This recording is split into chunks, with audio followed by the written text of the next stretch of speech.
Okay, we got another. Oh, hey guys, it's Joshua Reviews. Ladies and gentlemen, we have another Scarecrow review.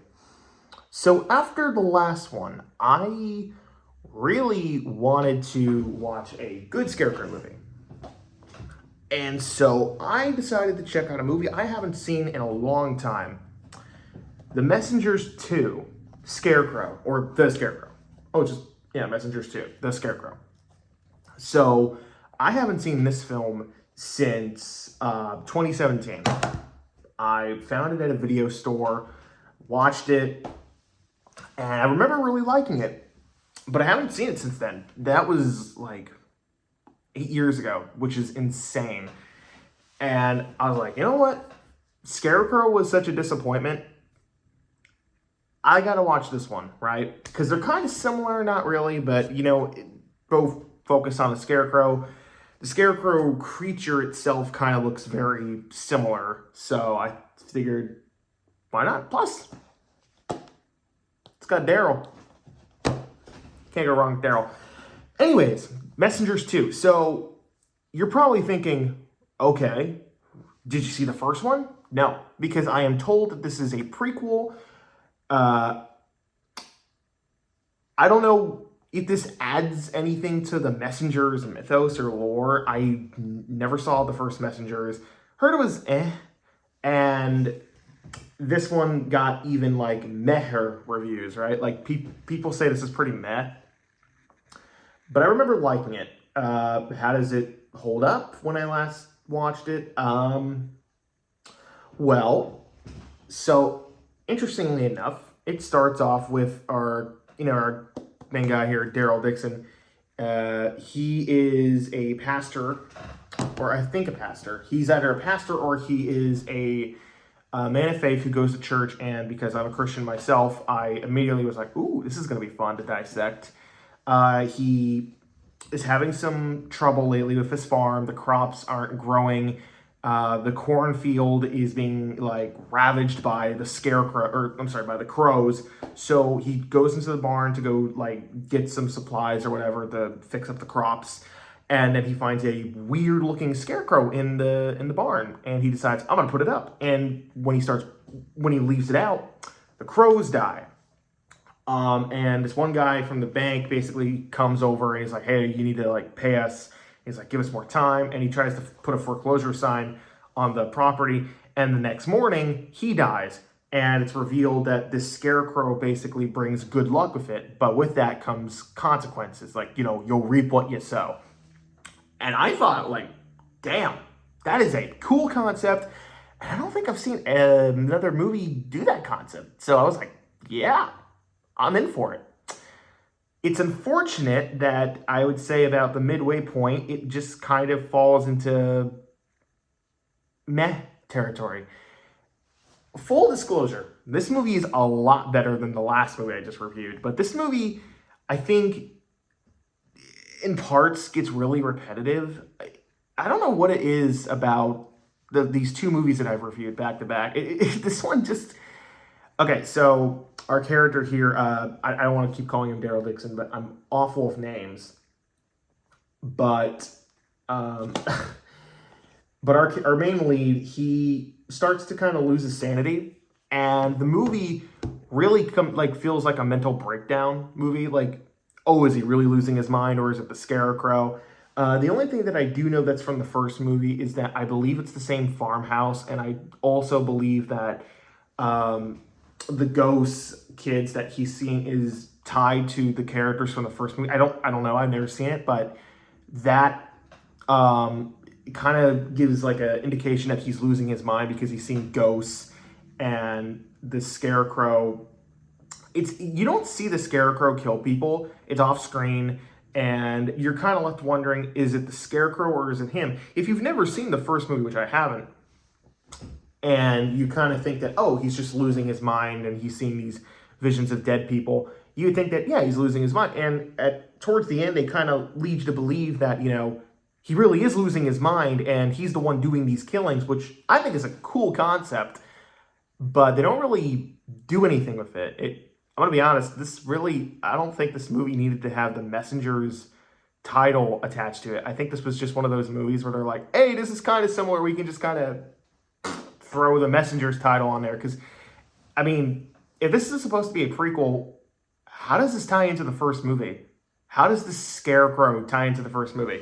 There's a little ghost girl that we keep seeing, but it doesn't tie into anything. Not even really the main story. I think it's implied that it's the farmer who lived there's dead daughter or something, but they never really go in detail. Our main character keeps seeing visions of like ghosts, and they keep like giving him like advice on like, you need to keep the Scarecrow up because it brings you good luck, and you know, if you try to disobey it or, you know, destroy it, it'll basically kill your family. And I thought the idea and premise was there, but it lacked execution. Now, I will say this. All the actors are doing a good job. There's one actor who's the farmer. I forget his name, but he's in a bunch of stuff. He did a really good job. Of course, you know, Daryl Dixon, Norman Reedus, he is incredible, as always. He gives it his all. You really believe him. The one thing I really did like about this movie was how they try to make you sympathize with his wife, because she is a loving, supportive, you know, wife, and you know, you got to appreciate it when you see it in a movie, right? Like, you got to love a woman who's like dedicated to, you know, being with her husband and not a total, you know, douchebag. But at some point, like, I was thinking, wow, I know a lot more about the wife than the kids, because there's two kids in this movie. I completely forgot they were in this movie.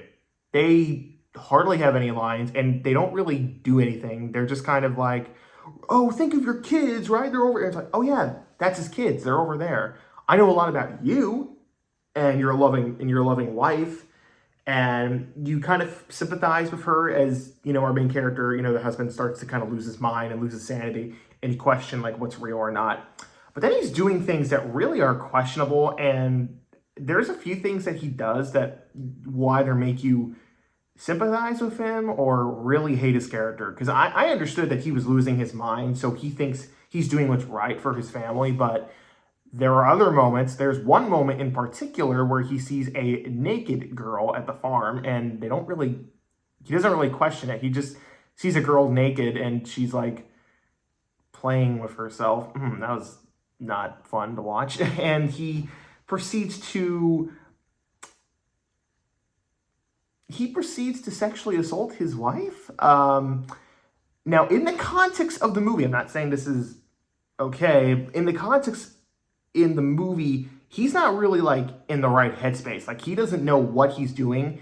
And at first the wife is kind of interested. Like, she's kind of into it. Like, oh, but then he starts, you know, going really like aggressive. And she's like, okay, you need to stop. And then he's like, what? Like, he kind of breaks out of it like he was in a trance. That moment made me feel weird. I liked his character, but that was the only moment where it took me out. I was like, did you really have to go that far? Because, I mean, it's never brought up again. It's never like, oh, you know, he, you know, sexually assaulted. It's weird. It left a weird taste in my mouth. I liked his character, but that was the only moment I was just kind of like scratching my head like, it's not fun. No one should do that to their wife. That's uncomfortable.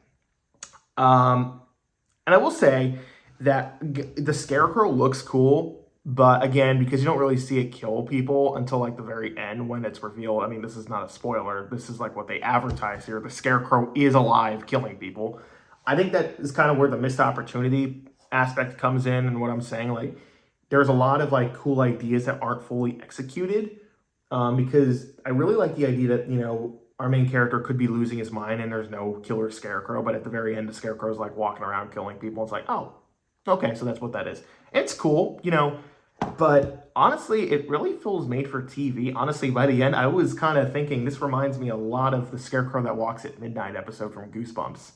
And the movie just kind of ends. Like, there's not really any resolution. Like, a lot of the stuff Norman Reedus' character does, you know, of course, you know, his family questions him, and then by the end, they realize, oh, the Scarecrow is walking and killing people, and they don't really, like, proceed to ask him, like, what the fuck just happened? They just kind of, like, brush it off and then walk off into the sunset, and that's where the movie ends. It's like, okay, weird. Ultimately, I enjoyed it. There was a lot of stuff that I did like. I liked the acting. The setting was cool. I don't know what connections I missed because I've never seen the first movie, but even if there weren't, I think it stands on its own. It's decent. Some cool moments. It gets a little boring midway through because you're really trying to like ask yourself what's going on. I like the chemistry between him and his wife. The kids were kind of forgettable. Besides that one weird sexual assault moment, that was uncomfortable. So I'm gonna give it a C plus. Could have been better. Could have been a lot worse. I'm glad I didn't give it a C minus, or I'm glad it wasn't in that realm because Scarecrow was missed opportunity. This had missed opportunities, but ultimately you can watch this and still be entertained because I was entertained. So yeah. All right, guys. So I think I'm gonna cut it out with the Scarecrow movies. I'll get back to that later by the end of the month, but don't worry, we are going to be checking out a corn maze or cornfield slasher. Ooh, this should be fun.